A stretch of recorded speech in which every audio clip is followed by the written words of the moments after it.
Hi, everyone, and welcome to the 2021 Innovate for Cities Conference. This is the third plenary session for the conference. My name is Megan Tran, and I am one of the three MCs for this exciting yet global and local conference hosted by the Global Covenant of Mayors for Climate and Energy and UN Habitat, co-sponsored by the Intergovernmental Panel on Climate Change. I'd like to acknowledge that the Innovate for Cities conference will be taking place all over the world as participants tune in from their respective lands, which are also the traditional territories of many Indigenous peoples. For me personally, I'm going to be presenting from the traditional territory of many nations, including the Mississaugas of the Credit, the Anishinaabeg, the Chippewa, the Haudenosaunee, and the Wendat peoples. The meeting place of Toronto, Takaronto, also known as Takaronto, Canada, is covered by Treaty 13, with the Mississaugas of the Credit and is now home to many Indigenous peoples from across Turtle Island. I'd like to invite participants to think about which lens they're coming from as they move throughout this conference. Hello, I'm Ellen Lindsay Ewuku, and I'm also joining you right from Accra. You can read more about Megan, myself, and our third MC, Madison Miller, in the speakers session of the event platform. So this piece of housekeeping is a good way to introduce our role. And we are here to provide a welcome to you, our amazing 5,000 strong audience, before each plenary session of this conference, and to help you navigate your way through our huge program. So we will encourage you to look into the many features and spaces of the online platform, to visit the Knowledge Center, and to also contact the help desk if you have any questions or need assistance over the next few days. So before we hand it over to the hosts of our third plenary, we want to acknowledge the conference organizers and hosts for the Innovate for Cities conference, the Global Covenant of Mayors for Climate and Energy, UN and UN Habitat, and to our co-sponsor, the Intergovernmental Panel on Climate Change, and to our partners, Resilience First, Conrad Adenauer Stiftung, Melbourne Center for Cities, UNES CAP, UNEP, UNDRR, Cities Alliance, Coalition for Urban Transitions, Urban Sustainability Directors Network, UCCRN, World Bank, World Resources Institute, Future Earth, Student Energy, UNU, CDP, ICLEI, Local Governments for Sustainability, OECD, IIED, Planners for Climate Action, Metropolis, and the Sustainable Development Solutions Network. Thank you for guiding the organization of this event through the Partners Network Organizing Committee. We also want to acknowledge our amazing regional curator teams and our 500 strong presenters who have ensured this global conference features the intersections of cities and climate change science through true local context, providing an important opportunity to review the gaps in knowledge and priority themes uncovered in the Global Research Action Agenda on cities and climate change. So speaking of the Global Research Action Agenda, you will hear the GRAA acronym many times over the next few days. This is the key outcome of the First Cities and Climate Change Science Conference in Edmonton in 2018. Our speakers throughout the conference have responded to the themes within this agenda.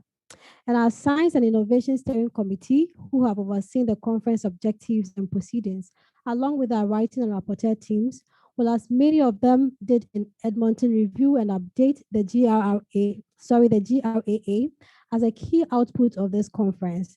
And importantly, the conference and its outputs will feed key messages into the 2021 United Nations Climate Change Conference, the COP26, as well as provide input for the 7th assessment report of the United Nations Intergovernmental Panel on Climate Change, IPCC AR7, a special report on climate change and cities. If you did use the GRAA after the Edmonton conference, please do visit and complete a survey in the Knowledge Center so we can hear how and where you used it. This conference has something for anyone interested in that intersection of climate change science and practice. It's an exploration of the current state of decisions needed to be made and the information, knowledge, data, and science available to help now and what is needed in the future. In the design of the conference, we have connected and concentrated our efforts to include both the wide range of themes and of voices engaged in innovation and transformation throughout different sessions. However, that being said, we also acknowledge the certain fringe issues or voices that might not always be represented. So one example of this is the social justice dimension, which is not often prioritized by certain sectors. Therefore, we encourage you to include such reflections in your session comments so that these perspectives can be added to our Knowledge Center discussion boards. I'd now like to warmly welcome to the virtual stage our moderators for this plenary session, Andy Deacon, the Acting Managing Director of the Global Covenant of Mayors, and Rachel Huxley, Director of Knowledge and Learning, C40. The floor is yours.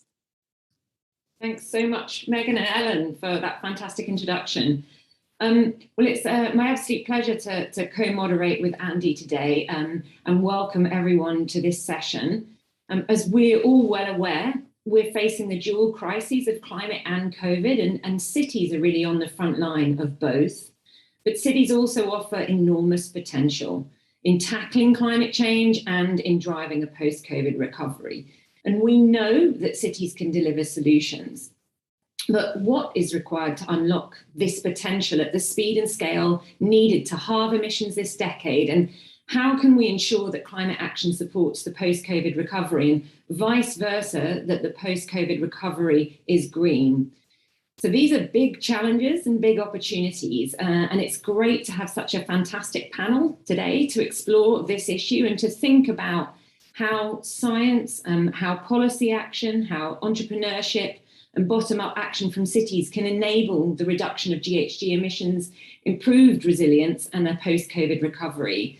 And to think and explore about how we need to rethink our cities to enable the low-carbon, resilient, equitable, and thriving post-pandemic world that we want. I'll hand over to Andy for introductions before we hear from our panelists. Thank you so much, Rachel. And indeed, thank you to Ellen and Megan for the introduction and acknowledgement of the enormous effort across a very wide-ranging partnership to support this evolution of the Innovate for Cities agenda for the Global Covenant, the evolution of the Global Research and Action agenda, and to feed into the ongoing work of the Intergovernmental Panel on climate change and to feed towards COP26. As Rachel said, this session very much focused on cities contributing to a green recovery and looking forward to diving into a little more detail. You'll see we have with us today our fantastic illustrator. So Lulu Kitalolo, our graphic artist, is then following along and capturing everything as we go in the form of illustrations. And for those of you who haven't seen those from other plenary sessions in the conference, they're absolutely fantastic. So keep an eye and we'll flick the camera back occasionally to then what's happening there, and the evolution of the illustration of the session will then be captured forever afterwards, so we can go back and revisit.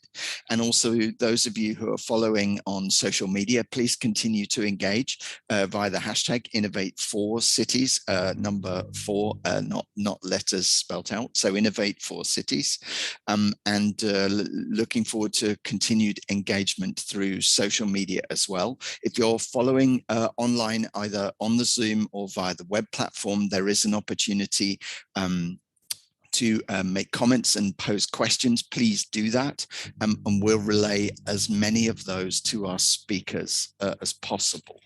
So first of all, to kick off the session, we want to come to the city perspective. And for that, we'll come to our first speaker, Jorge Munoz-Wells, Mayor of the City of Lima. And I'm very pleased to say also a board mayor on the advisory mayoral board of the Global Covenant of Mayors. And Mayor Munoz is only able to join the first part of the session. So we'll be asking him 3 questions on the impact of the pandemic on the city of Lima. He will speak in Spanish, so please make use of the interpretation facilities, which should be indicated very clearly on the website. And for those of you with us on Zoom, if you've got the hang of it by now, then using the interpretation button that should look like a globe, or with a selection of a language in a circle at the bottom of your screen. So, Mayor Munoz, the first question. So then the city's perspective on the impact of COVID-19. Very interested to hear what effects did the pandemic have on Lima? Did it move attention away from climate issues or create a window of opportunity for bolder action? Over to you. Bien, muchas gracias por esta invitación y gracias por la pregunta también, que es muy importante. Todos estamos conviviendo con estos 2 fenómenos que son el cambio climático y la pandemia. Y la pregunta tiene una parte que yo quiero resaltar. y creo que esto se ha convertido en una ventana de oportunidad para una acción todavía más audaz. De hecho, el impacto de la pandemia COVID-19 ha puesto aquí en el Perú y en concreto en Lima en evidencia las grandes brechas que tenemos en lo social y en lo económico, y esto ha evidenciado las intensas desigualdades que tenemos en nuestra sociedad, lo cual también afecta a muchos de ciudadanos desde hace muchísimas décadas aquí en nuestra ciudad. Y esto pues nos trae, tenemos que tener desafíos en el tema alimentario, en los temas sociales, en el uso correcto de la poca comida que en algunos de los sectores se pueden tener. Y lejos de esto habernos sacado de los esfuerzos que estamos haciendo para tener un trabajo de acción climática, nuestra municipalidad ha seguido en ese aspecto trabajando los temas en paralelo de acción climática y los temas de atención al COVID. Hemos seguido trabajando y de hecho nosotros tenemos algo que es importante y que podemos comunicar a todos los que nos están en estos momentos viendo o siguiendo, que tenemos un plan de acción climático que hemos desarrollado en los últimos meses y que ya está en vigencia con una mirada de recuperación verde, sostenible, y que lo que busca es hacer de Lima una ciudad que no tenga emisiones de carbono. Eso es algo que nosotros queremos poder lograr. Dicho esto, quiero mencionarles que la fecha clave ha sido el mes de junio de este año, que fue el momento en que aprobamos ya finalmente el plan local de cambio climático para toda la provincia de Lima, algo que por primera vez se hace en el Perú, es algo que por primera vez se tiene en Lima, y es una estrategia metropolitana que lo que apunta es a reducir en primer momento en un 30% las emisiones de gases de efecto invernadero, y lo que buscamos es que esto se pueda dar en un umbral al año 2030. Y también lo que buscamos es incrementar nuestra resiliencia y reducir la vulnerabilidad de nuestra ciudad ante los peligros climáticos. Sabemos que el Perú es un país que es altamente vulnerable al cambio climático, y también además tenemos, por la localización, estamos en una zona que es el cinturón de fuego del Pacífico, y hay muchísimos terremotos y temblores que nos afectan mucho en esta zona, ¿no? Pero esto es algo que tenemos muy, muy claro y queremos seguir trabajando para poder sobre todo atender a las personas con altísima vulnerabilidad. Por ejemplo, en nuestra sociedad tenemos identificados grupos de mujeres, jóvenes, niños, personas en pobreza, personas en extrema pobreza, migrantes también, entre otros, que tienen que ser debidamente atendidos. Hace pocos días atrás estábamos también trabajando principios para poder atender, 10 principios que hemos entregado para poder atender a los migrantes producto del cambio climático. Eso es algo que también está presente.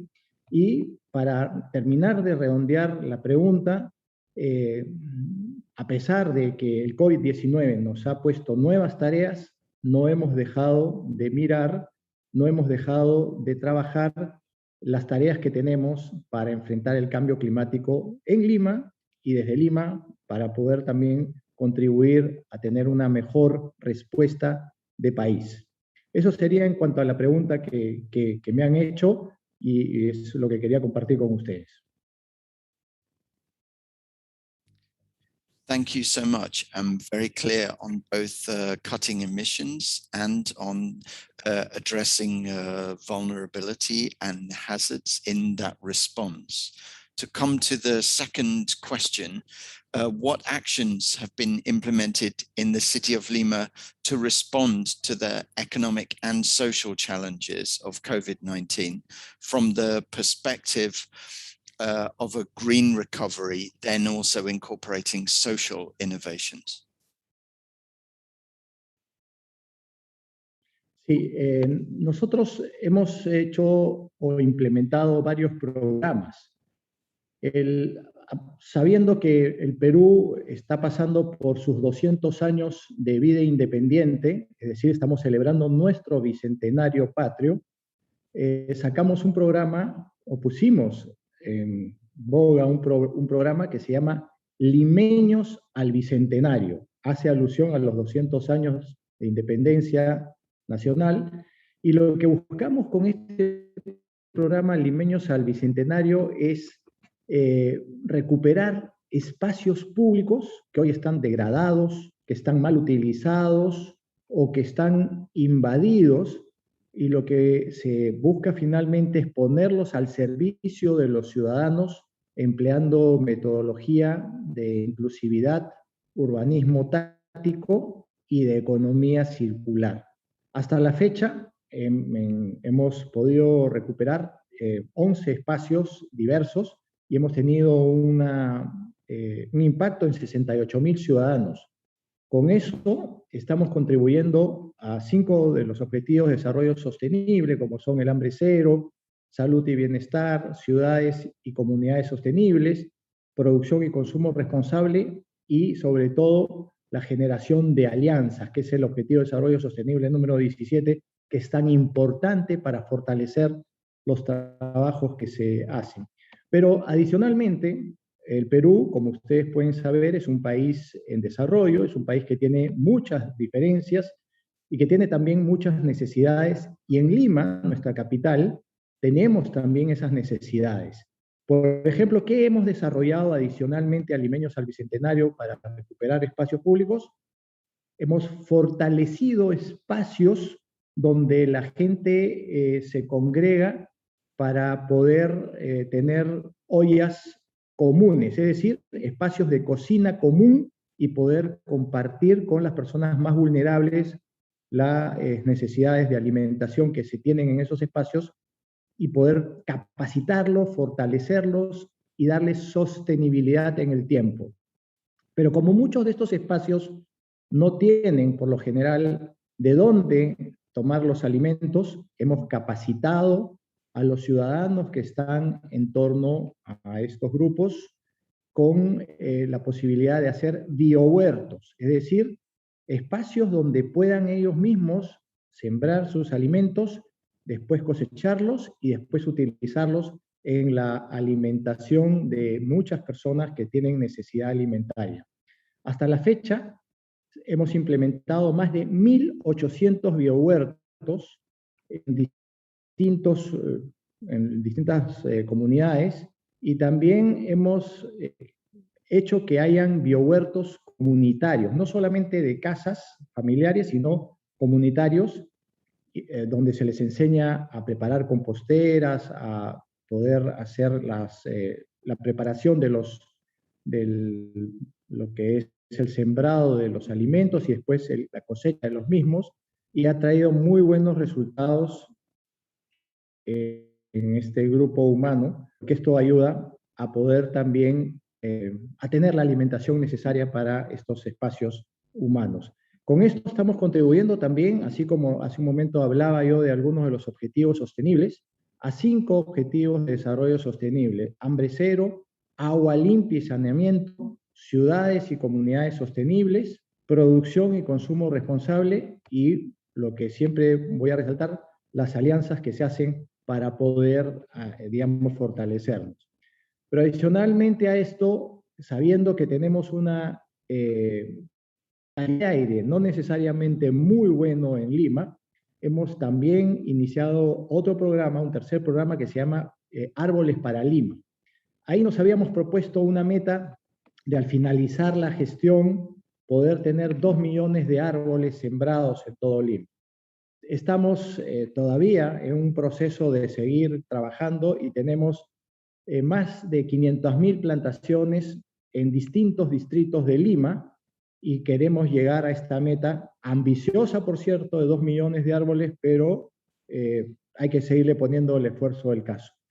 Pero otra de las cosas que se necesita muchísimo en estos momentos es reactivar la economía. El Perú en general tuvo un lockdown o una paralización muy fuerte de muchos meses y eso afectó severamente la economía, sobre todo de las personas más vulnerables. Por eso que nosotros hemos diseñado un programa que se denomina también Lima Impulsa tu Negocio. Y lo que buscamos es fortalecer y promover la reactivación económica de las micro y pequeñas empresas, lo que acá denominamos los emprendedores. Estamos trabajando también con vitrinas virtuales. Como hay mucha gente que es creativa y que sabe producir distintas cosas, ya sean bienes o servicios, lo que hemos creado es una vitrina virtual que se llama el Mercado de Lima, que es un lugar donde uno puede exponer sus productos o sus servicios y los consumidores comprar esos productos y esos servicios a través también de esta ventana virtual o esta vitrina virtual de Lima Metropolitana. Pero adicionalmente a eso tenemos otro programa que se llama Innova tu Mercado, que es una creación que se ha hecho con laboratorios de innovación y lo que buscamos es que los emprendedores también tengan lugares donde desarrollar soluciones innovadoras, diversas, y que busquen pues la reactivación socioeconómica de manera inclusiva, sostenible y sobre todo esa búsqueda de tener una ciudad resiliente, que es tan importante para una ciudad en evolución como es Lima. Thank you. I very much like the idea of talking about innovate your market at the Innovate for Cities conference. So there's some very nice alignment there. And then third and final question, what do you see as the remaining needs, gaps or challenges that those networks and partnerships that you mentioned can help to accelerate and to scale up? Bien, eso es muy importante porque siempre vamos a tener muchos retos y sobre todo en países emergentes o en desarrollo. Yo creo muchísimo, como ya se habrán dado cuenta, en las alianzas entre las distintas instituciones, porque es así como nos fortalecemos y es así también como cumplimos con el objetivo 17 que mencionaba hace un momento. Entonces, la cooperación entre las redes e instituciones internacionales y sobre todo, en este caso, las nacionales, con los distintos alcaldes, los distintos sectores de gobierno, la sociedad civil y todos los actores vinculados con las ciudades, con el objetivo 11, debemos de construir una hoja de ruta fortalecida, clara, con un solo mensaje. Ahora bien, como miembro de la Junta Directiva del Pacto Global de Alcaldes, en mi caso yo represento América Latina y el Caribe, y veo que muchas ciudades de nuestra región enfrentan prácticamente los mismos desafíos. Y entonces podemos compartir estas cosas que tenemos, lo que hemos logrado, lo que nos falta, para poder tener resultados todavía que sean mucho más potentes. Por ello, creo yo que es necesario hacer una mayor difusión a nivel internacional de los enfoques de la región. Y eso va a permitir que las oportunidades se puedan desarrollar, que haya una mejor financiación, una financiación para lo climático y tener estos compromisos mayores en cuanto a lo que debe ser la acción climática. Creo que hay una serie de necesidades y brechas que todavía en América Latina tenemos que cortar, sobre todo reducción de pobreza, reducción de situaciones donde no hay las mismas oportunidades, y es algo que tenemos que trabajar todos juntos para poder mejorar, sin duda, un mejor ataque a los retos que se nos presentan, que fundamentalmente en este caso son de dos tipos: retos en salud y retos en cuanto a la protección o a la acción climática que nos corresponde a todos los ciudadanos del mundo, al igual que el tema de la pandemia. Esas serían las cosas que podría decir que son los retos que tenemos, y las cosas que todavía nos falta poder cerrar esas brechas. Thank you so much, and thank you for making the time available. I know your diary had to be reshuffled to enable you even to join us for this short while. Thank you for that, and we wish you all the best in your continued mission in Lima. And on behalf of the Global Covenant, thank you. I think you neatly brought together environmental, social, and economic challenges and really linked that local level action to global level also. Thank you very much for joining us, and every success in the continued work within Lima. And back to you, Rachel. Muchas gracias también. Hasta una próxima oportunidad.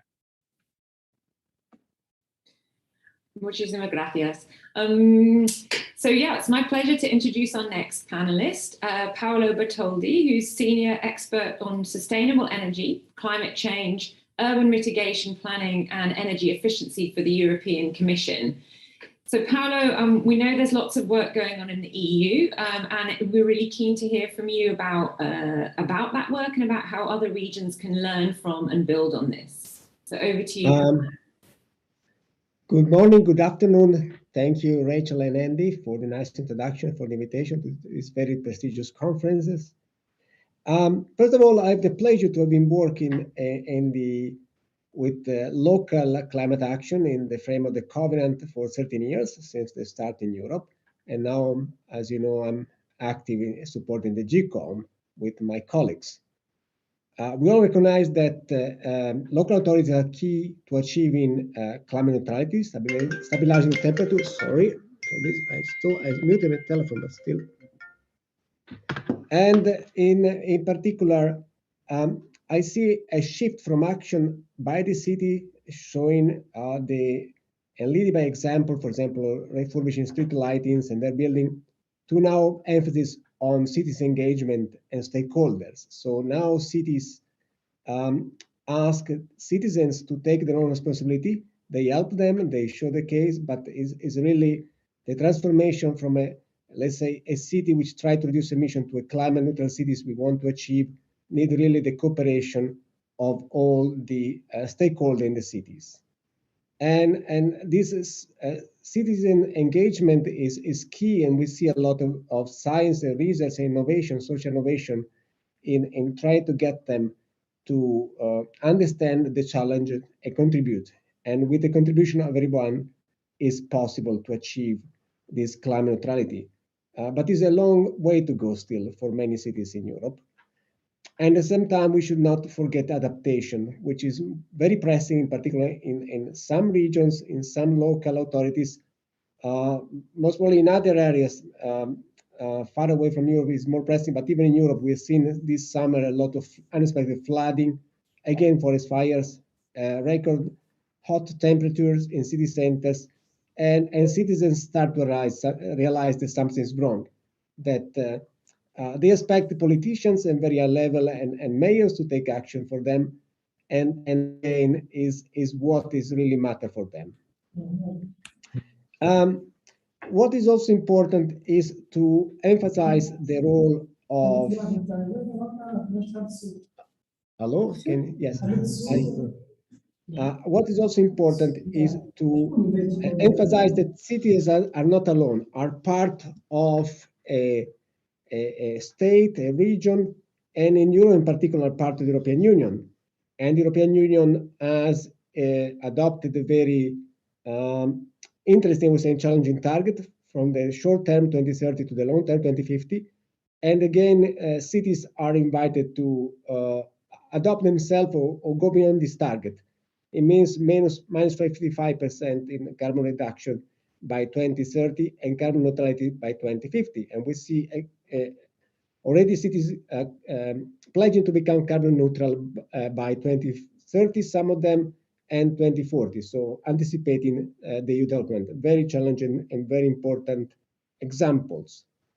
The mayor in the previous speech has also mentioned the role of the recovery post-COVID, and this is the other, I would say, major driver of EU policies under the van der Leyen presidency.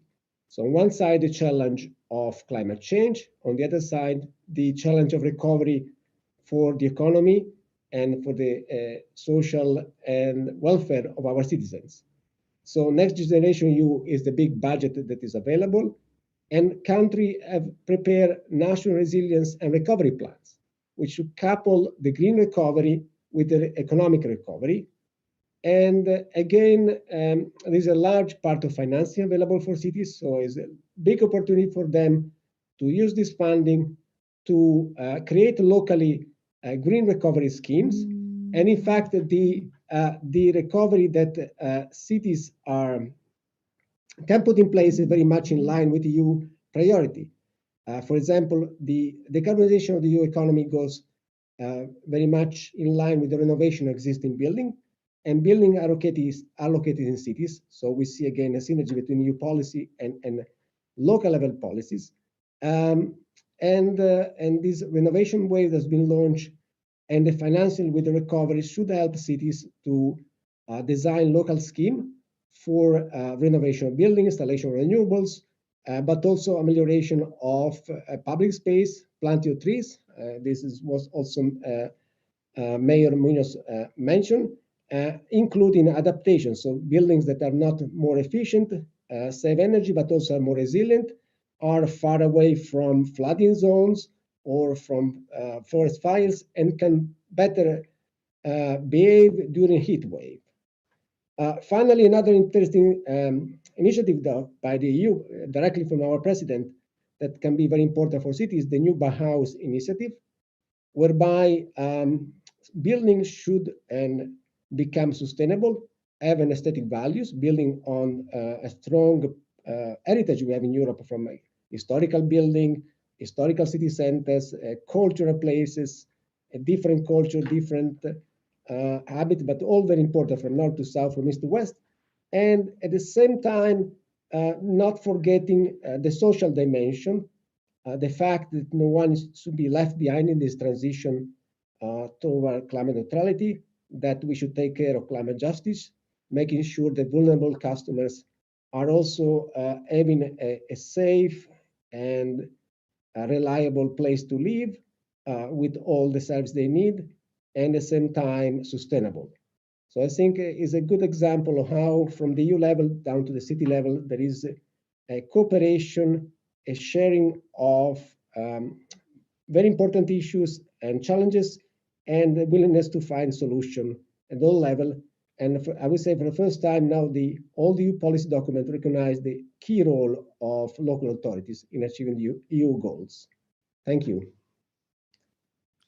Thank you so much, Paolo, and for your work in support of the EU Covenant of Mayors as well as the Global Covenant over a number of years. And I think the integration of some of those considerations is as a result of your own and the Joint Research Centre's activity to provide some of the supporting research and analysis to enable those considerations to be embedded within those policies. So thank you very much for that ongoing activity, still plenty to build on, and in particular as we think about green recovery initiatives as well.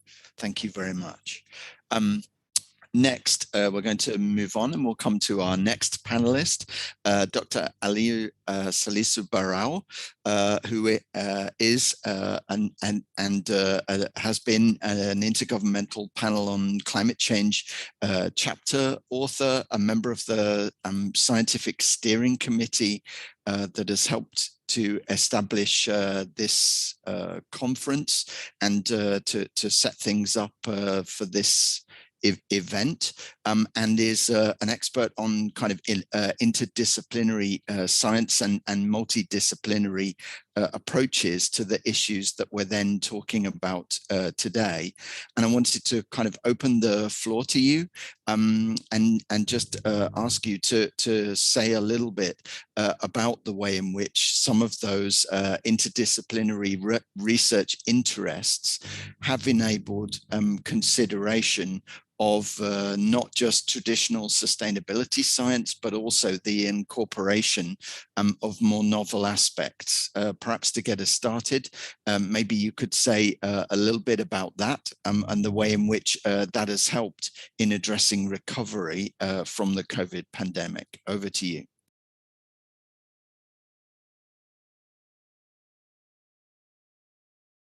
Ali, you're on mute. Yeah, thank you. Yeah, thank you, Rachel, for the reminder about the facility. So thank you, Andy, for the introduction and as well for the loaded questions.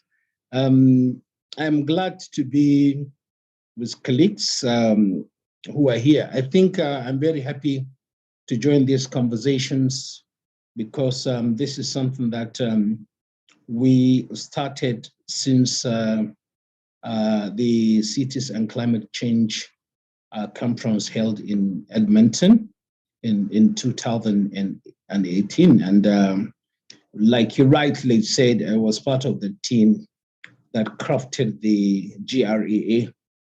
So I'm pleased to fit in into this conversation this year, this time, on which obviously, because of the COVID restrictions, we are all on the screen rather than physically to see and feel the warmth of each other more openly. Yes, of course, to start with the first question, I think there is no doubt that the challenge of that climate change poses cannot be understood from a single lens, from a single perspective or dimension. We need multiple lenses to really look at several dimensions of the challenge, and as well to try to co-identify solutions and strategies that can help humanity to effectively tackle the multiple challenges associated with the climate change. It is quite obvious that many countries, especially developing countries, and in particular their urban areas, we have seen really how things have been complicated by the COVID-19. It's like because urban planning is very poor in most developing countries. So when this layer of a new challenge, the COVID-19, came on board, the challenges have actually multiplied. And this we could easily understand this, especially from the informal sector, which across the developing world, it employed more than 2 billion people employed in the informal sector. And when the lockdown comes, in most cases, it comes formally. People, were asked to stay indoors. People were restricted. Where would they go? So all this, I'm trying simply to link one with interdisciplinarity.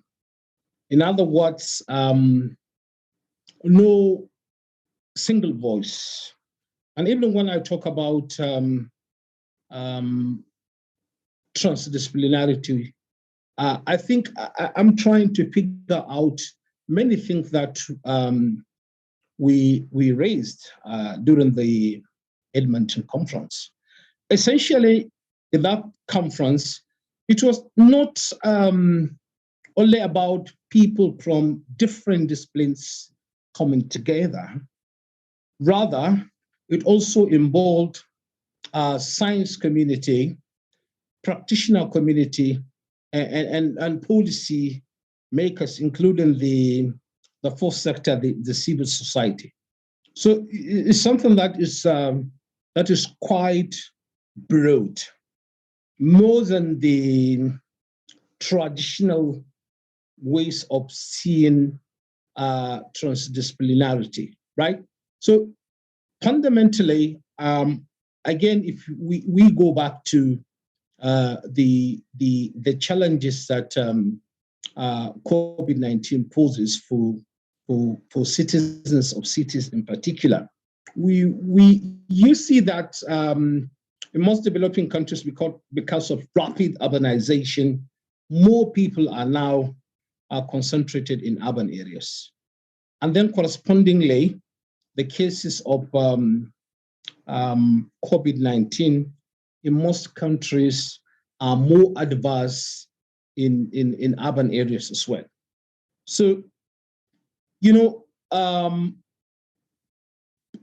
poverty on one hand, poor planning on the other, then pandemic again arriving, complicated the whole thing. So in most developing countries, you see this intersection. Now, when people were asked not to move out freely, with more restrictions, and people could not move around easily, people could not earn or reach out to their places or sources of livelihood. And then in many cities, you see, for instance, flooding. So, which is as a result of climate change. Now, flooding or incident of flooding command overwhelmingly change everything in terms of suffering of people, in terms of their access to means of livelihood. And then the government, in most cases, which are in developing countries, are not doing well, are now handicapped because their sources also, I mean, the economy is down because of COVID-19. So in other words, again, even the way to support also the citizens is becoming a new burden for the government. So it's like, rather than to take everyone along in the development process, COVID-19 has complicated things that more and more people are left behind. People are left out. So this, in a way, I think is how I will respond to your question. But definitely, there is no single answer to this. As we continue this conversation, I think more issues will come up. Thank you. Thank you very much, Aliyu. I think it's so important to think about climate and COVID from a very holistic viewpoint and from multiple dimensions, as you've mentioned, and hearing the voices of multiple stakeholders. And I think COVID really showed how interconnected we are in our societies. And I think that's something that we already knew in the climate world and the climate field. And it's really important to kind of make those links and be aware of them. And I'm very glad that you kind of ended on a note about equity, or at least that's how I interpreted it, and ensuring that people aren't left behind by our efforts. I think that's something that if we have time, I'd love to come back to and discuss, not just how we make it a green recovery, but how we make it an equitable recovery.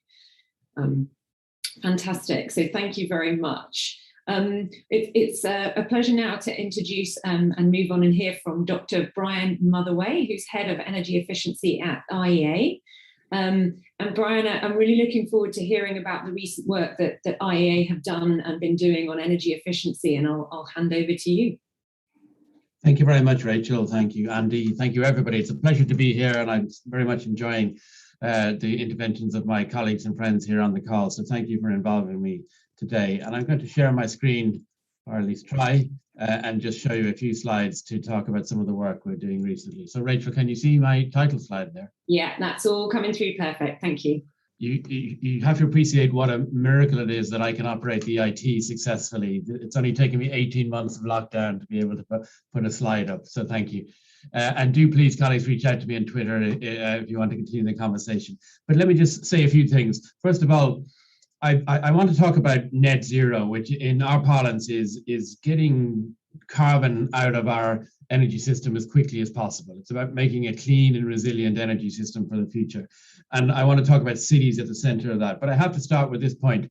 We've heard a lot of impressive and encouraging and welcome statements in the last year from governments talking about higher levels of ambition, urgency in terms of getting to net zero or equivalent targets. But we're not seeing the same level of action on the ground. And in particular, as we in the IEA track carbon emissions, they are in fact going up, not down. And in 2021, we're going to see quite a significant rebound in global emissions as economies recover, people use more energy, and emissions go up. So the gap between ambition and action is bigger and more pressing than ever. And in that context, the IEA recently released what we call a net zero roadmap. It's just showing one way we can get to a net zero energy system by 2050. It looks at all the sectors, all the steps along the way. It has over 400 milestones in every sector, every technology, every part of our economies and societies to think about how we can get to net zero from where we are today. It's a huge challenge. It can be done, but it will require very strong, very urgent action. And it will require early action. We really need to think about the decade that we're now in as by far the most crucial. Sometimes we think about 2050, 2040, 2070. They sound pretty far away, but if we don't act now, then the targets will become impossible. And I could mention a number of areas where we really need to ramp up, even areas where we've seen a lot of success in recent years, for instance, in deployment of wind energy, solar energy. We see growth in electric car sales around the world. It needs to multiply by orders, for us to, and it needs to do that in this decade.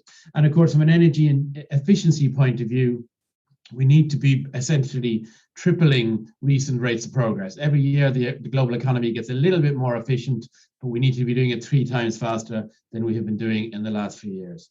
Now, I want to talk about 2 cross-cutting themes that I think are both essential to this task, but also I'd say where the glimmers of hope are, where the real opportunities are for us to meet these very big challenges that we all face collectively. First of all, is around the role of cities, particularly in terms of their role to unlock new potential through technology, through new ways of doing things, through new ways of engaging citizens. And this is something we've been working on this year in the context of the G20, where we're very pleased to be asked by the government of Italy to make a report to the G20 ministers to talk about exactly how cities can support net zero as a crucial actor, both in terms of where energy is used, where infrastructure is built, but also where people live and work and where we engage with people all together as part of our societies. And we looked in some detail about this interplay of where digital technology is really opening up new opportunities. We use words like smart cities, digital grids, smart technology, but it really is very exciting, I think, what's coming down the line in terms of opportunities to improve the lives of citizens, bring them the benefits of energy, make their environments more healthy and more comfortable, bring them comfort and convenience, but do so in a way that is more resilient, more affordable, and of course, ultimately more clean. And so I think we're really at an exciting juncture, but it's going to take a lot of action, and it's going to take a lot of conversation between cities and regions and national governments because the technologies, the means are new, and therefore the policies and the responses need to be new as well. The second theme I want to talk about is something that's been coming up, and I'm very pleased to hear it coming up in several interventions, which is the people dimension. Because I talk about technology, and we often talk about technology, and we talk about policies, we talk about energy prices, but clean energy transitions are about people and they're for people. This is what we're talking about. We're talking about making people's lives better. We're talking about making sure people have access to affordable, clean, reliable energy, that they can be cool in their homes in hot places, they can be warm in their homes in cold places, they can get around, they can work, they can live their lives. All of this relies on energy, but it needs a clean energy transition that really focuses on people. Secondly, these transitions that we're going through, all those milestones that I told you, all those changes that are going to happen around us in society have no chance of success unless people are involved and they're perceived as equitable and fair and transparent, and people are involved in that process. And that's why earlier this year, our executive director brought together the Global Commission on People-Centered Clean Energy Transitions, which brings together a number of energy and climate ministers, over 20 energy and climate ministers from every continent, representatives from youth, labor, civil society, others, all people who are thinking about these questions and facing these questions in their daily work. And we're using them to pool their wisdom on how do we really make these kind of clean energy policies and actions people-centered, equitable, inclusive, and fair.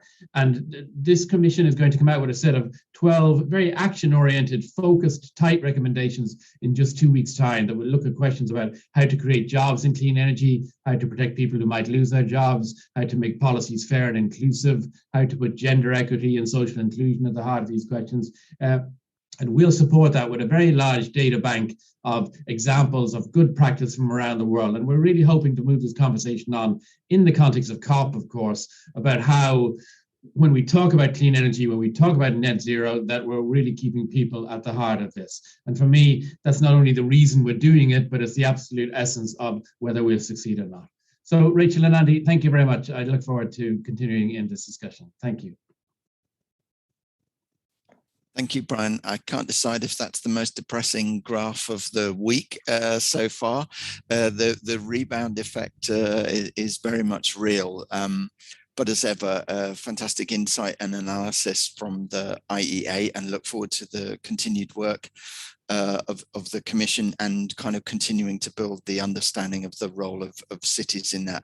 Thank you again for being a great partner also to the Global Covenant in our work through mission innovation and other exercises as well. Has been great again to try to build on that multi-level understanding just of how we link activity in cities, then also to what national governments are trying to achieve and driving increasing ambition from all sides. So no, thank you very much. Next, we're going to come to our next panelist, Meredith Adler from Student Energy. Welcome, Meredith. Again, has been great to work with Student Energy from the Global Covenant perspective, again, both on the work on mission innovation, but through our Global Youth Policy Innovation team as well that Student Energy have assembled. But Meredith, building on some of those points about net zero, then we know Student Energy have also been working on a very wide-ranging solutions portfolio. Perhaps you'd like to say a little bit more about that and how that's helping to identify solutions that can hopefully drive us towards a greener, fairer, more equitable recovery. Over to you. Yeah, thank you so much, Andy. And as Andy mentioned, I'm Meredith. I'm the Executive Director of Student Energy Global. So we're an organization that works with over 50,000 young people in 120 different countries on creating the next generation of energy leaders. And so I have the great pleasure of mentoring and working with so many inspiring young people from around the globe. And there's a few key trends that we definitely see in terms of net zero. One is really from an inclusion perspective, is how I would like to put it, in that often we're talking about net zero at a high level. We're talking about it at a think tank level or at the government level. But young people, by and large, are actually feeling very left out of that conversation. And I think beyond feeling left out of that conversation, they're feeling they're lacking the ability to gain the skills that they need to really actively be part of this. And so one thing that we're really pushing for at Student Energy is to roll out different types of solutions for how we train young people to be part of this. Because ultimately we know that sometimes universities and other formal institutions cannot adapt quickly enough, but we also know that there are hundreds of thousands of young people who have come out in the streets to say that they want climate action. And so how do we merge that level of ambition and motivation with the work that actually needs to get done, like Brian was just describing? And I think for us, a lot of that looks like making sure that young people have hands-on skill and capacity building opportunities, as well as funding to get that off the ground. Because often what's happening is that young people are great innovators. They're very embedded within their communities, but they're missing having the full piece of both skill building, coaching and mentorship, and funding to get off the ground. So our solutions movement that we've launched this year is all about that. It's about launching 10,000 youth-led energy projects to really do our part in terms of bridging the skills gap that we need for solutions to be implemented. And the reason that that's also really important, if you think about the global context, is a lot of the places that are facing the largest climate change adaptation issues and the largest needs for mitigation, the average age is very young.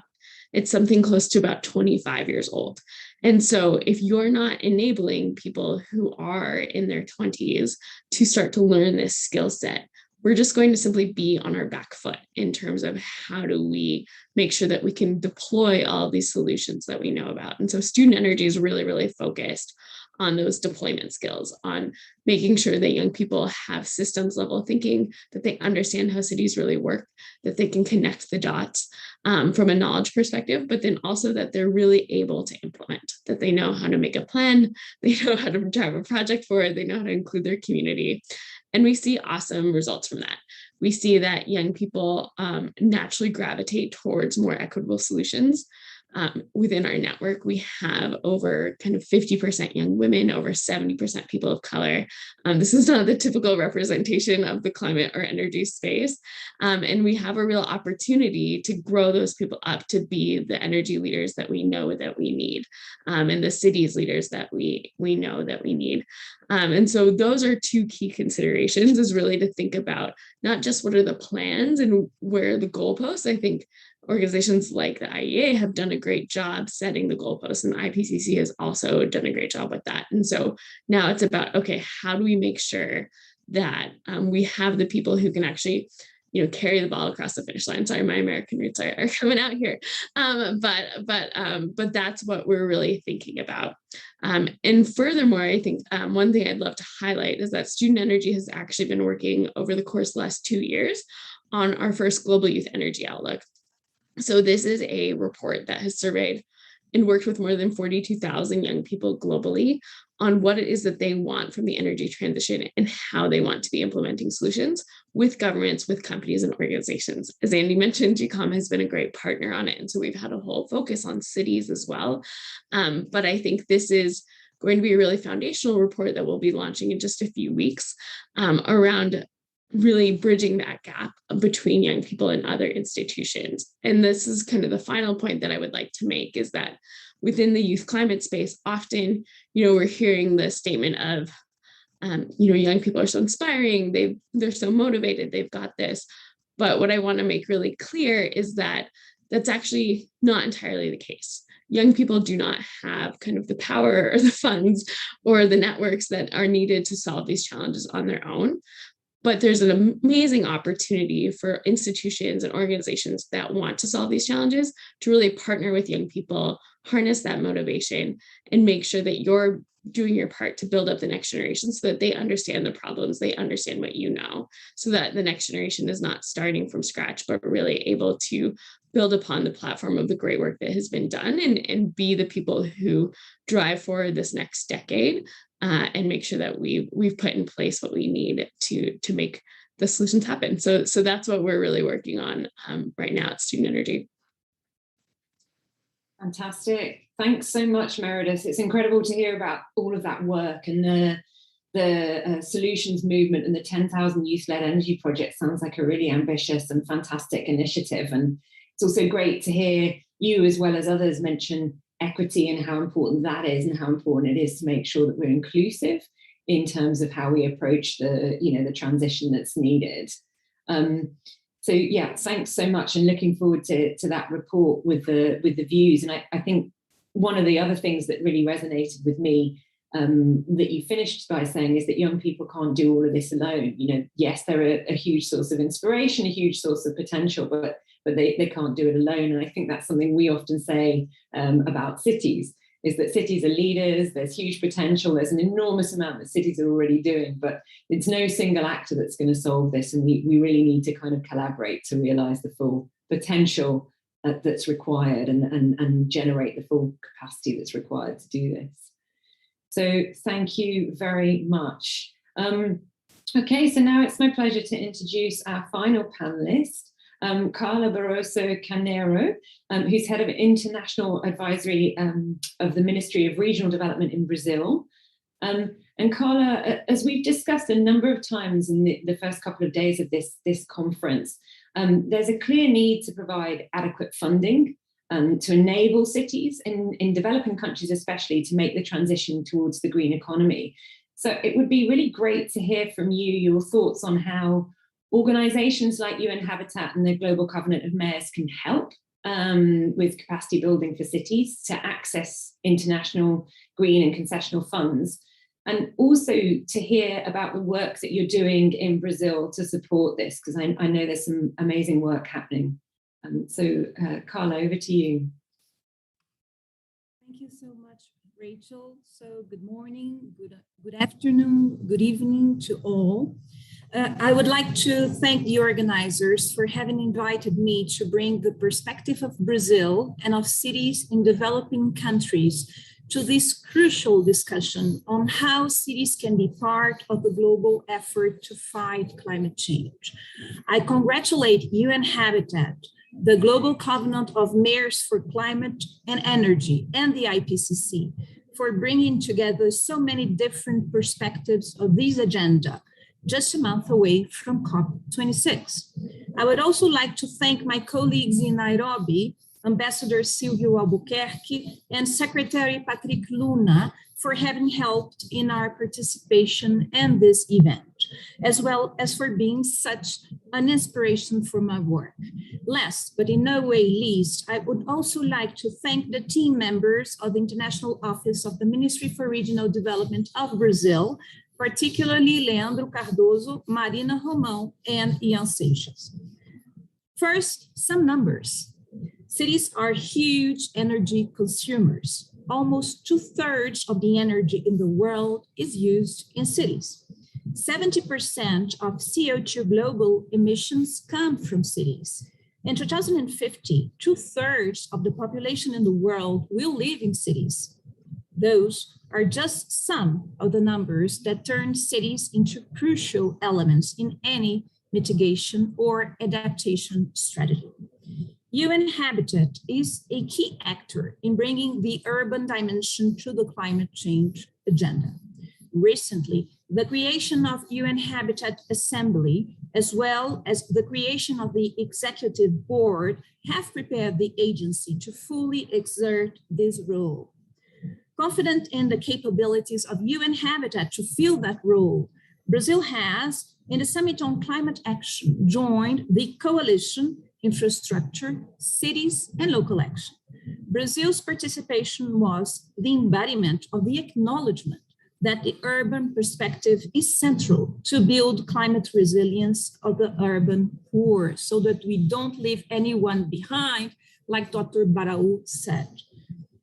We are confident that, in line with their commitments under the Paris Agreement, developed countries are prepared to scale up their cooperation with UN Habitat so that all cities in the world, but especially those in developing countries, are able to join in the global effort to fight climate change. Brazil is prepared to play his part in that scenario. Brazil has a consistent legal framework for urban policies. The 1988 Constitution has a chapter on human urban policy that has been regulated in 2001 by the City Statute. In 2015, the Metropolitan Statute established a pathwork for planning, management, and governance in urban areas in Brazil. Apart from that, legislation in Brazil also encompasses legal frameworks for housing, sanitation, urban mobility, waste, environment, among others. The Ministry of Regional Development of Brazil is currently in the final stages of a public consultation for the preparation of the National Urban Development Plan. One of the 5 pillars of the plan is precisely that of environment protection. Brazil is a federation, and as such, urban policies implementation are the responsibility of local authorities, that is, of cities.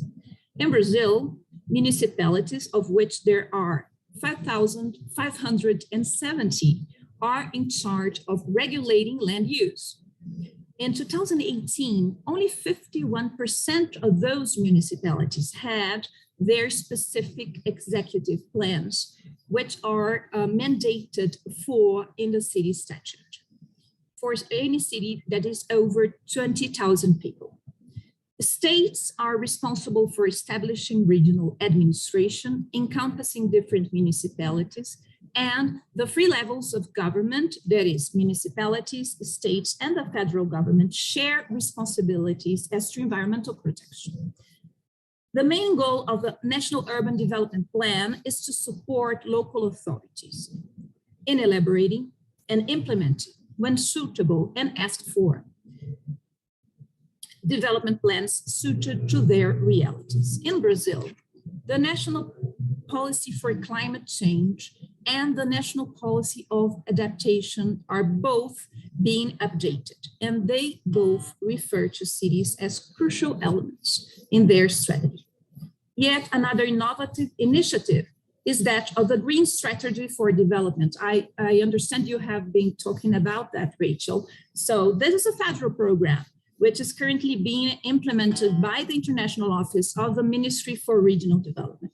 It aims at incorporating voluntarily and in a flexible manner ESG criteria in water, waste, and urban mobility projects. The initiative brings on board, in a collaborative way, the private sector, the civil society, the local and federal governments in devising a rigid and transparent rating against which new projects can be evaluated. We consider this alignment will bring new investments, including international ones, to projects developed by local entities, that is, projects developed by cities.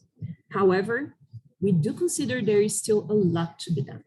And from the point of view of cities in developing countries, there are some crucial aspects for that. One of them is access to international concessional resources. The first step to attain that goal is the availability of those resources. We are all confident that developed countries will keep their commitment of providing resources to the transition to the green economy. In fact, even if they are still below what would have been expected, there are already some resources available, and some of those funds might be raised by cities. That is the case of the Green Climate Fund, the Fund Solutions for Climate Finance, the Global Energy Efficiency and Renewable Energy Fund, among others. However, there comes a problem. To bridge the gap between the concessional resources aimed at climate change and cities, one crucial issue to tackle is capacity building.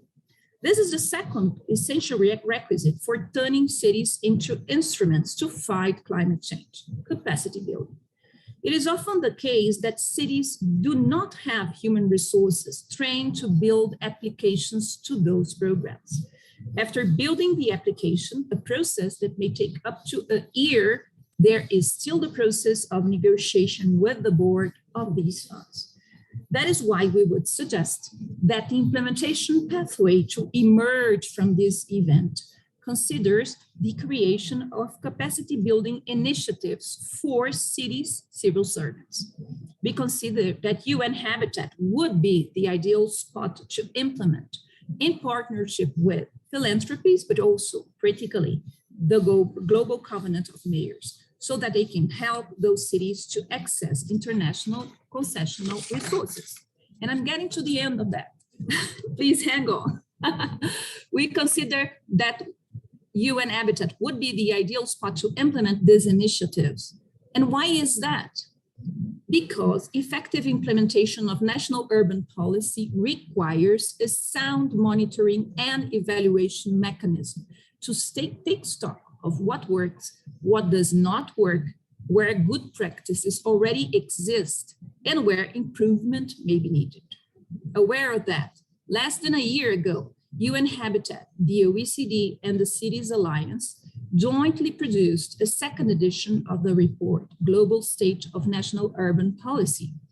The report updates the base national urban policies inventory and adds further refinements, including monitoring SDG target 11.8, which is to support positive economic, social, and environmental links between urban, peri-urban, and rural areas by strengthening national and regional development planning. So I would just try to wrap up this and suggest that Lulu Kitololo, that is making such an inspiring drawing right now, puts in the center of her drawing money and capacity building.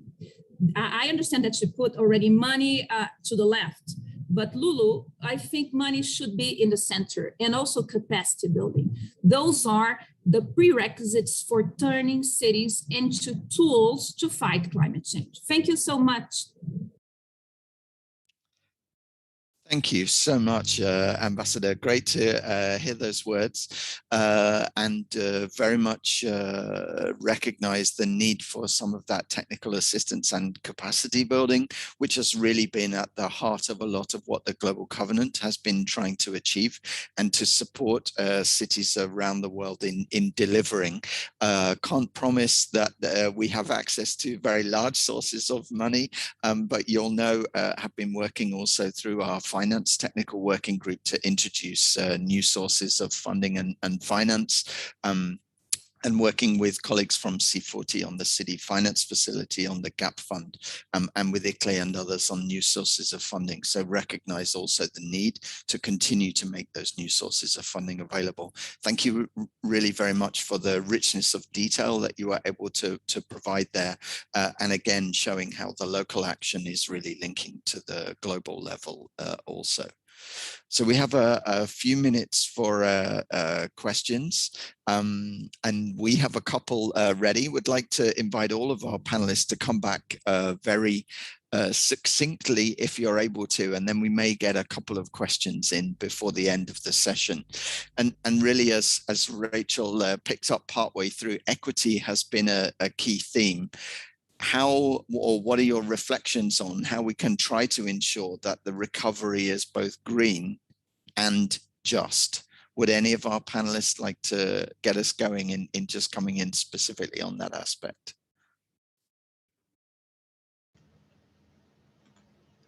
Maybe I can try very quickly. Oh, sorry, there is a lady, first ladies, and young students is more important. So please. No, thank you. Go Meredith, and then we'll come to you, Paolo. Thank you. I mean, I was just going to pick up on the comments that just happened around funding and capacity building. I think that equity fundamentally requires that we shift financial flows. And that's not just about students and youth, but it does include them. But it's also about cities and other actors that have been overlooked. And I think if we don't acknowledge that those need to be paired together, it can't just be that you have to go fill out this massive application for funding over here and hope for the best, and then try to find your mentors if you're a young person, or your other capacity building in your city. We need to be offering these as a package deal so that we can actually accelerate the action, because there's so many motivated people with great ideas who just need those two pieces to come together at the same time. And so it's, I think, our responsibility as agencies that work on this to make sure that we're streamlining that process, that those with capacity building opportunities and those with funding are not being the cog in the wheel, or are not being the wrench in the wheel on this. Thank you. And just so you're prepped, we'll come back with the second question in a minute, which then follows up very practically on that, which is around kind of what are the biggest one or two things that you could then specifically support the recovery, just so you're teed up. So then, Paolo, to come to you next. Thank you. Very quickly, just to say that the Global Covenant of Mayors has a third pillar that is a new pillar and very often forgotten, which is access to energy and reduction of fuel poverty. So we have also a dimension that look at the social justice, allowing all citizens in every city to have access to all these services, including energy, which is very important for health, for education, for family life, cooking, lighting, etc.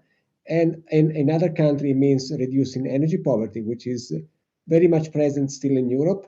COVID has increased that with unemployment. So we want to make sure that when we have a green transition, this should be hand in hand with a just transition, that everybody has access to energy services and a decent life. This is very important. So we should never forget this point.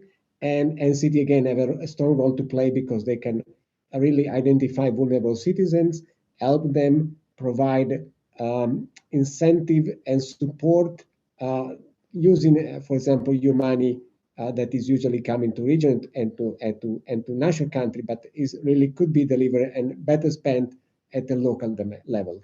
That's all from my side. Thank you. Thank you. Thank you so much. I'll come to you in 1 second, Elio. I just wanted to reflect that then the energy price shocks that we're seeing, not just here in Europe, but around the world at the moment, are indeed exacerbating many of those problems that you described there. And I think kind of starting to address more fully energy access and energy poverty issues through the Global Covenant does allow us, as you identified, to begin to bring some more understanding of the role of cities in tackling and addressing those issues as well. Elio, sorry, over to you. Okay, thank you, Andy.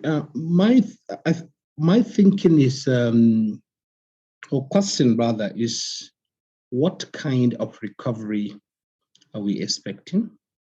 Our world is currently in a very abnormal shape. It is all a season of abnormality. And the hope of many countries, of many businesses, is how do we make a strong comeback? I think it is more of rhetoric, saying build back better, for who and how. So I think this is, if we look at the rhetoric on one hand and all the narratives about sustainability, about building back better, then look at the other side of the narrative. Big businesses are still dreaming of coming back bigger and stronger. The way we people still want to travel to many destinations, meaning that at a moment we want to open all the emissions from the air travel. So I think it's high time that we keep on asking ourselves what kind of recovery, and then we try really to again look at the issue of equity and justice, because in many countries, the poorer economies in particular, the poor are suffering more and more. And I think even with the recovery, it is those at the top of the ladder that are likely to get all the benefits of recovery. That's my view. Thank you. Fantastic, thank you. I'm conscious of time. I wonder, Brian, whether you wanted to comment. I was particularly interested to see the universal energy access as a kind of element on your roadmap, and that responds really well to what Paolo said. And Ambassador, I don't know if you wanted to make any comments on equity, and then I think we'll probably have to wrap there, Andy. But Brian, floor over to you first. Thank you, Rachel. I mean, I'm pleased to see this focus on equity and justice, because for me, this is what we're talking about. And I think if we look at the two big crises societies are facing at the moment, it's about COVID, it's about addressing COVID, it's about recovering economically from our COVID, and then it's about addressing our urgent climate crisis collectively. And I think it's a pity if people frame those in opposition to each other. I think it's a pity if people frame questions like energy access, social development, job creation, economic growth in opposition to climate. I think the two of them can be fully aligned. And in particular, we are very much calling on governments to make their recovery sustainable. And we've set out roadmaps for how clean energy investments, whether it's spending money on improving energy efficiency in buildings, whether it's building modern infrastructure, whether it's improving people's environments around them and investing in renewable energy, all of this creates jobs, creates economic activity, and locks in cleaner energy and lower carbon futures. The opposite to that is building stuff that will be with us for decades, that will keep us inefficient and carbon intense, and will damage all of our collective futures. So I think really the core issue for me is aligning the short-term imperatives with the climate imperatives. I don't want to say climate isn't the short-term imperative, it totally is. So you understand what I'm saying. Align these things, avail of the opportunities we have now, and especially as a couple of speakers have said, we're at a moment where we're reflecting on what we mean by community resilience, what we mean by quality of life, what we mean by social justice. So let's capitalize on that conversation we're having with ourselves to think about how we can recalibrate how we invest, you know, how we design our cities, how we design our societies. I think it's a really exciting moment if we take it. Thank you so much, Brian. And I think that's really important in terms of how we change that narrative and that view to see these things not in conflict with each other. And we've been doing some work on that over the last sort of 18 months at C40, well, and beyond. I mean, everyone's been trying to show that climate doesn't need to be at the expense of sort of a healthy, thriving society, and particularly cities.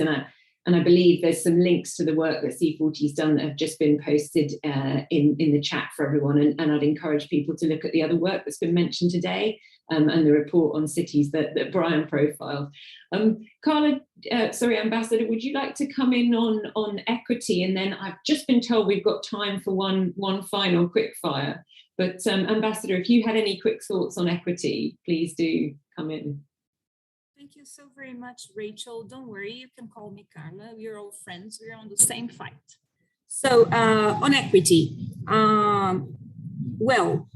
let me state again that money and capacity building are crucial, to not leave people behind and sectors behind and cities behind in the fight for climate change. So I would dare say that when I saw in the program of this week's event, one panel on PPPs and green bonds, I was kind of curious to take a look at that because, of course, PPPs and green bonds are important if you want to raise resources to cities. But most of cities in the world, and especially those in development countries, don't have even the financial capacity or the human resources needed to build those kinds of projects.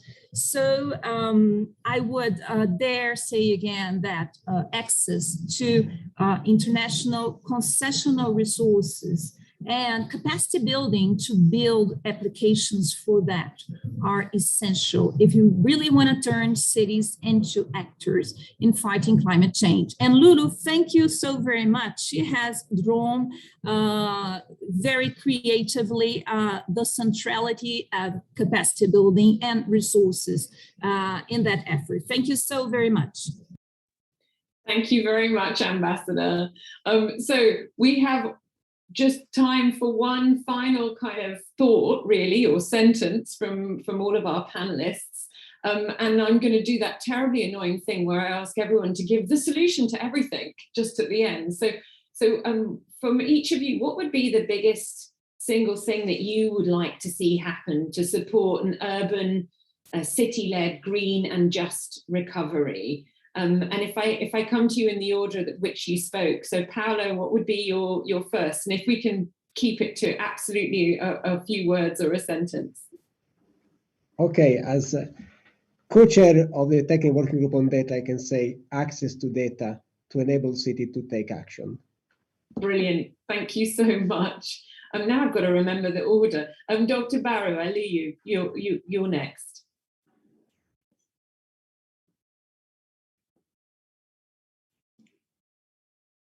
Okay, I think my last message is that cities must strive to integrate adaptation and mitigation strategies.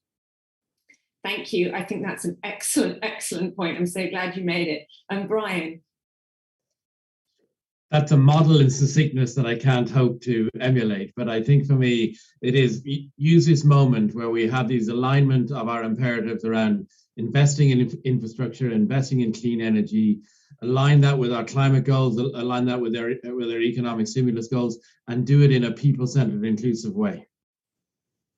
Fantastic. Thank you, Meredith. I think recognize the role and leadership that young people can play and make sure that they have the capacity and the funding to do their part as well. Brilliant. Finally, Ambassador. Yes, so this is an easy one, isn't it, Rachel? The solution to everything.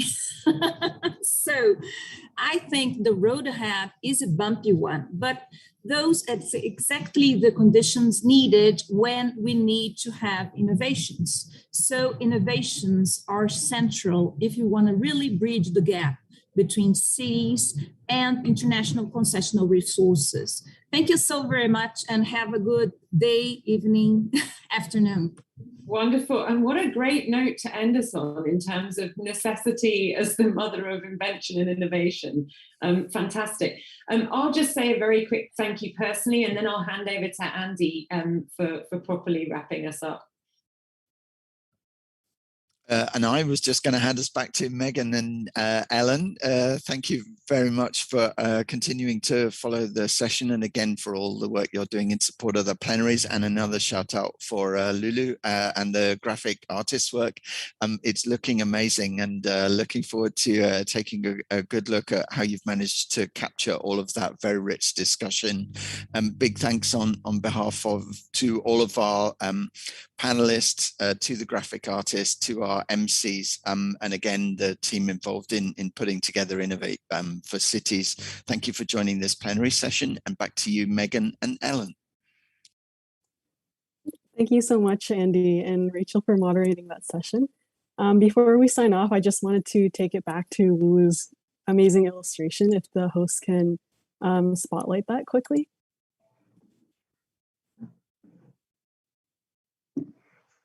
Yeah, so it's amazing to see what has come out of this discussion, as we can see in the illustration, and I'm so excited to see the rest of the illustration. So thank you so much, Lulu, for that. Please enjoy the rest of the conference, everybody, and remember that if there are any sessions that you weren't able to get to, you can view them immediately on the platform for instant replay. And also, please do take the time to see the cinema space for virtual field trips and other pre-recorded sessions.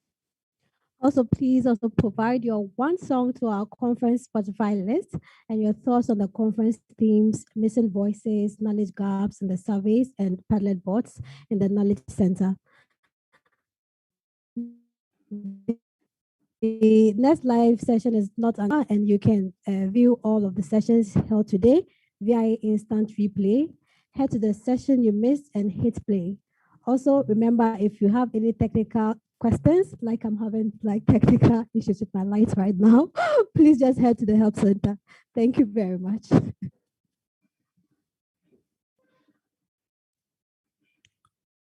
Thank you all, and enjoy the rest of the conference. Thank you. Bye.